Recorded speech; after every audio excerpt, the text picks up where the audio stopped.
देखिए, जिस प्रकार से पोल्यूशन के नाम पे गाड़ियों को बंद किया जा रहा है, या फिर कहा जाए तो जो वातावरण में एक्चुअल प्रदूषण है उसको छुपाया जा रहा है। आप लोगों ने शायद बहुत सारे साथियों ने देखा होगा कि कुछ हवाई जहाज निकलते हैं और उसके पीछे कुछ पट्टी बनती है। जी बिल्कुल। आप सबने देखी होगी और आप एक लंबे समय से देख रहे होंगे, लेकिन आप लोगों ने ये विचार नहीं किया कि उस पट्टी में कौन से केमिकल्स हैं और वो पट्टी बन क्यों रही है। क्योंकि अगर आप गहराई से अध्ययन करेंगे तो आपको पता लगेगा कि jet fuels should burn clean. जो जेट है, जेट इंजन जो है, उसका जो स्मोक निकलना चाहिए वो क्लीन होना चाहिए, वो वाइट स्मोक नहीं निकलना चाहिए।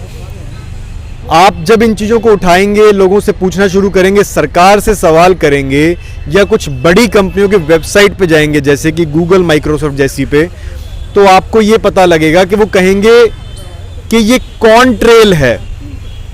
कॉन ट्रेल यानी कि कंडेंसेशन ट्रेल, यानी कि -30 डिग्री से नेगेटिव टेम्परेचर में अगर वो जाता है एयरप्लेन और वहाँ पे एक प्रकार की भाप बनती है। आप समझे, जैसे हम सर्दियाँ होती है तो भाप बनती है, उस प्रकार की भाप का वो लोग जो है जिक्र करते हैं कि ये कॉन ट्रेल है। लेकिन मैं आपको बताना चाहूँगा कि वो कॉन ट्रेल नहीं, वो केम ट्रेल है, यानी कि केमिकल ट्रेल, केमिकल वाली पट्टी। कॉन ट्रेल और केम ट्रेल में आप डिफ्रेंशिएट इस तरीके से कर सकते हैं, उनमें आप दोनों में भेद इस तरह से देख सकते हैं डिफरेंस, कि कॉन ट्रेल जो है हाथों हाथ गायब हो जाती है विदिन 1 या 2 सेकंड के अंदर। जैसे आप भाप छोड़ते हैं करके तो वो हाथों हाथ गायब हो जाती है, क्योंकि वो एक प्रकार की भाप है, मॉइस्चर है हवा के अंदर। तो ये जो केमिकल ट्रेल्स जो छोड़े जा रहे हैं, ये केमिकल ट्रेल्स जो हैं गायब नहीं होते हैं और ये लिंगर ऑन करते हैं, धीरे धीरे फैलते हैं, वातावरण के अंदर फैलते हैं। आज भी आप देख लीजिए, मैं कुछ और वीडियोस भी सप्लाई की हुई हैं, आप चैनल पे भी चेक कर सकते हैं। ट्विटर के ऊपर साहिल गोयल ADV के नाम से ट्विटर अकाउंट है, पेज है, आप वहाँ पे भी चेक कर सकते हैं।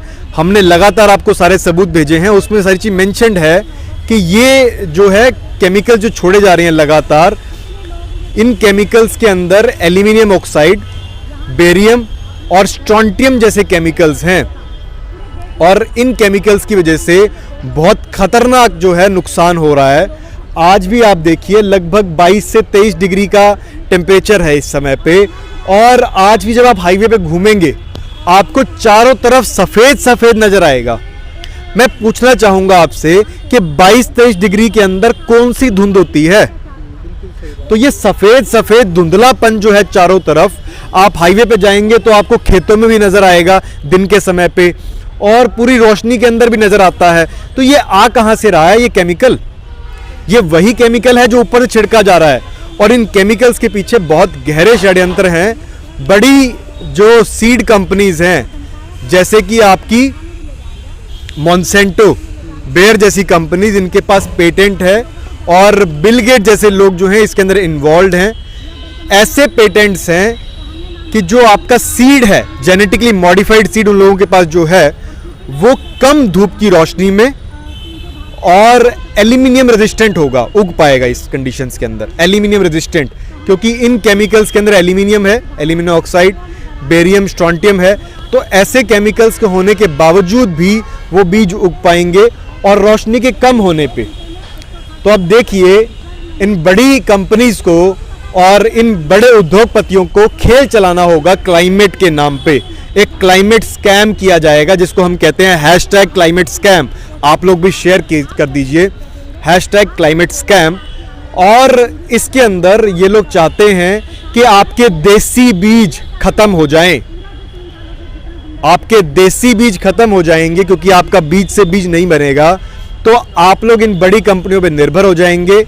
और ये लोग आपको कहेंगे कि धरती का तापमान बढ़ रहा है, जो कि एक्चुअल में बढ़ेगा वो 5-G से। उसकी वजह से जो आपकी बॉडी के अंदर गर्माहट आएगी, उसकी वजह से आपकी बॉडी में तरंगे जाएंगी, वो आपको हीटिंग सेंसेशन देंगी, क्योंकि वो माइक्रोवेव्स की तरह काम करेगी, मिलीमीटर वेव्स वाली टेक्नोलॉजी है ये। और आपको कहेंगे कि धरती का तापमान बढ़ रहा है, और इस चीज़ के नाम पे कहेंगे कि हमें ऑपरेशन सन डिमिंग चलाना पड़ेगा।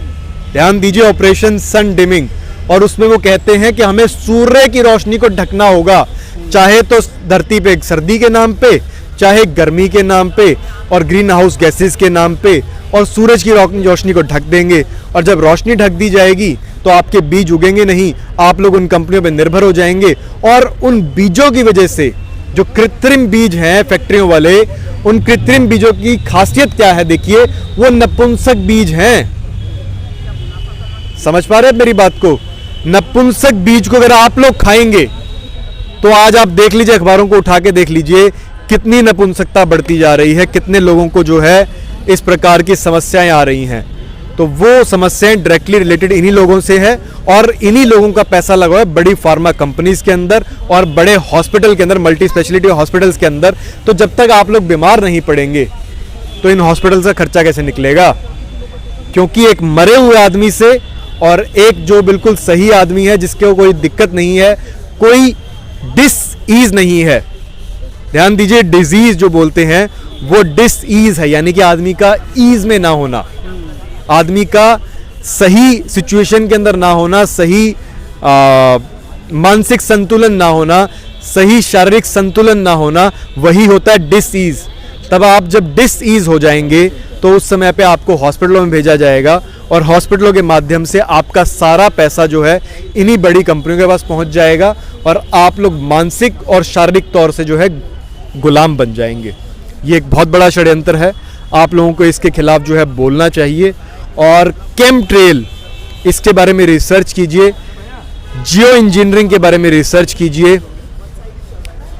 पूरा जो इस समय पे सिनेरियो चल रहा है, आने वाले समय के अंदर आपको क्लाइमेट लॉकडाउन लगाने की तरफ बढ़ रहे हैं, और क्लाइमेट लॉकडाउन अगर लगा तो आप देख लीजिए आपकी गाड़ियां भी बंद होंगी, आपके चलने फिरने पे भी रोक लगेगी। और जिस प्रकार से चाइना के अंदर होता है कि अगर आपको घरों से बाहर निकलना, उसके लिए भी आपको परमिशन लेनी पड़ेगी, तो वो भी हो सकता है। और आपका जो फ्यूल है, गाड़ियों का जो तेल है, डीजल पेट्रोल जो है, उसके ऊपर भी जो है एक प्रकार की बंदिश लगाई जाएगी कि आप लोग कितना तेल ले सकते हैं। ठीक बात है। एक फिर मिलते हैं, और जो मुकाम है, जो मंजिल हम लोग हासिल करने के लिए निकले हुए हैं, जो स्वदेशी के तहत पर वर्किंग करने के साथ में हम लोग मंजिल हासिल करने जा रहे हैं, और जो प्रक्रियाएं हमारे पास हैं, जो झंडा हमको दिख रहा है, और जिस झंडे को लहराने के लिए हम लोग काम कर रहे हैं, तो मुलाकात करते हैं। साहिल भाई कुछ कहना चाहेंगे इस विषय पर?